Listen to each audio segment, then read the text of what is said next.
இயேசுவுக்கே புகழ். இயேசுவில் பிரியமானவர்களே, இன்று நம் ஆண்டவர் ரோமையர் 9:16 இவ்வாறு நம்மோடு பேசுகின்றார். மனிதர் விரும்புவதாலோ உழைப்பதாலோ எதுவும் ஆவதில்லை. கடவுள் இரக்கம் காட்டுவதாலேயே எல்லாம் ஆகிறது. நான் வாழ்ந்து கொண்டிருக்கும் இந்த வாழ்க்கை நான் கஷ்டப்பட்டு உழைத்து உருவாக்கி எனது விருப்பப்படி அமைத்து வாழ்ந்து கொண்டிருக்கின்றேன் என்ற எண்ணத்தோடு வாழ்ந்து கொண்டிருக்கின்றீர்களா? இதோ உங்களுக்காகத்தான் ஆண்டவர் இன்று இந்த இறைவார்த்தையை கொடுத்திருக்கிறார்.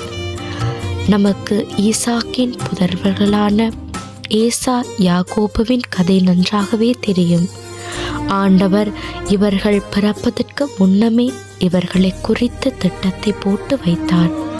மூத்த மகனான ஏசா இளைய மகனான யாக்கோபுவிற்கு பணிந்து இருக்க வேண்டும் என்று.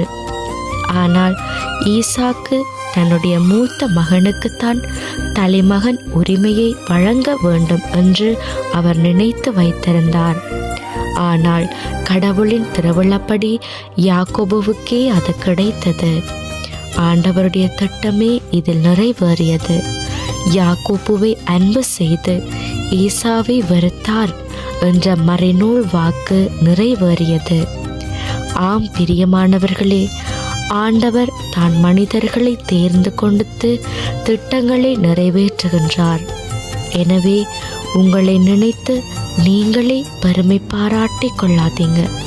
உங்களிடம் இருக்கும் ஆற்றல்கள், திறமைகள், சொத்து சுகம், உடைமைகள் எல்லாம் ஆண்டவர் எமக்கு இரக்கம் காட்டுவதாலேயே கிடைக்கிறது. எனவே உங்களிடம் இல்லாதது அடுத்தவர்களிடம் இருந்தால் அதை குறித்து பொறாமை கொள்ளாதீங்க. உங்களுக்கானது உங்களிடம் நிச்சயமாக வந்தே சேரும்.